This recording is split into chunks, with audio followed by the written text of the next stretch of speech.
কাচের যে কোনো জিনিসেই যেটা ঝকঝকা সেটা আমার একদমই ক্রাশ। বৃষ্টি এখন সময় অসময়ে উপস্থিত হয়ে যায়, আর বৃষ্টি দেখতে কার না ভালো লাগে। হঠাৎ করে একদম বৃষ্টি শুরু হয়ে গেল, মুষলধারে বৃষ্টি হচ্ছে, সেই সাথে বাতাস। আর আমার বারান্দায় ফুটেছে ফুল, গোলাপ, তার সঙ্গে রজনীগন্ধা। রজনীগন্ধাটা ফুটেছে কিন্তু নিচে একদমই হেলে গিয়েছে, পড়ে গিয়েছে, কারণ এর স্টিকটা অনেক লম্বা।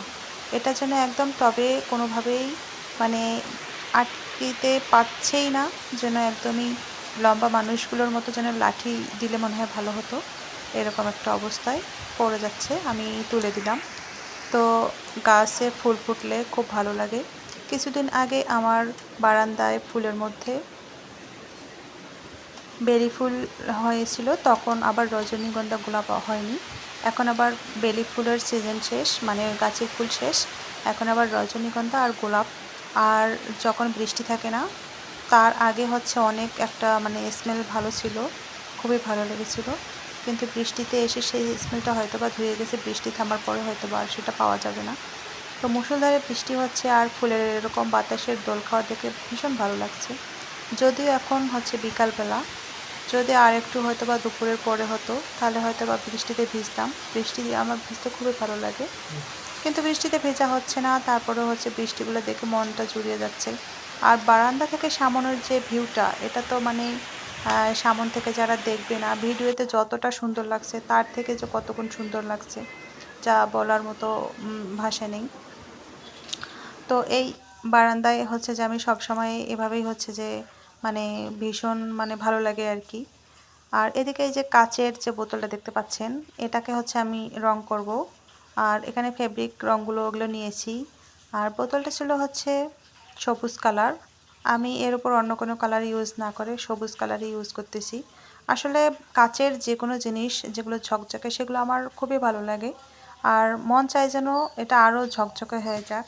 কিন্তু যখন আমি কালার করছিলাম, কালার করাটাও ভালো লেগেছিল, কিন্তু কাচের বোতল বা কাচের যে কোনো জিনিসই আমার এত পরিমাণে ভালো লাগে, আমি কী করছি, কালার পেইন্ট করার পরে আবারও সেগুলো হচ্ছে যে ধুয়ে ফেলেছি। কারণ আমার কাছে মনে হয়েছিল যে আমি মনে হয় যে কালারটা করেছিলাম তার থেকে মনে হয় শুধুমাত্র বোতলটাই ভালো ছিল কালার ছাড়াই। তারপরে হচ্ছে যে আমি ট্রাই করছিলাম যে আসলে দেখি কেমন হয়।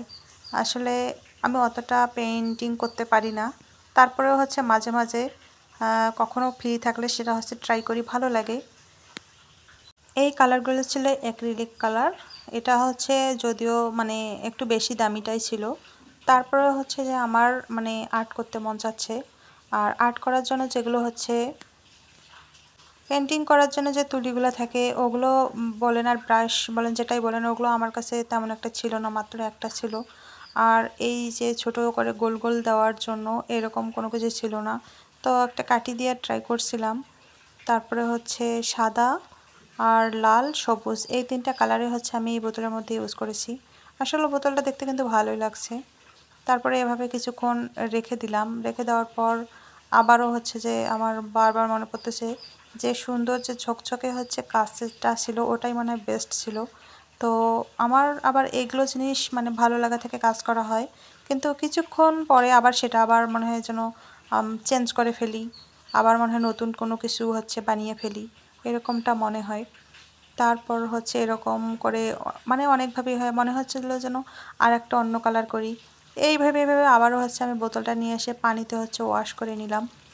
আসলে ট্রাই করা হলো অবশ্য, ঠিক আছে, এটা চাইলে আমি এভাবে রেখে দিতে পারতাম, কিন্তু ভাবলাম যে না, একটু ধুয়ে ফেলে দেখি। তারপরে আবারও যখন আমি বোতলটা ধুয়ে ফেললাম, মানে এটা আবারও সেই ঝকঝকেটা দেখার জন্যই আমি আবারও ধুয়ে ফেলেছি। আসলে পেন্টিংটাও কিন্তু সুন্দর হয়েছিল, যারা দেখছে ভালো লেগেছে বলছে। নেক্সট টাইমে আবারও এই বোতলটাকে অন্য কোনো কিছু আমি হচ্ছে যে পেইন্ট করব, সেটাও হচ্ছে আপনাদের মধ্যে দেখাবো। তো আপনারা যারা যারা আমার ভিডিওগুলো দেখেন অবশ্যই লাইক কমেন্ট করে আমাকে উৎসাহ করবেন। আর হচ্ছে যারা আমার চ্যানেলটা অলরেডি সাবস্ক্রাইব করেছেন অসংখ্য ধন্যবাদ তাদেরকে, যারা এখনও করেনি অবশ্যই করে দিবেন। এই যে দেখেন কি সুন্দর ঝকঝকে একটা মানে গাছ, কাজটাকে হচ্ছে যে আমার মন চায় না যে অন্য কোনো কালার করি। তো সবাই ভালো থাকবেন, আল্লাহ হাফেজ।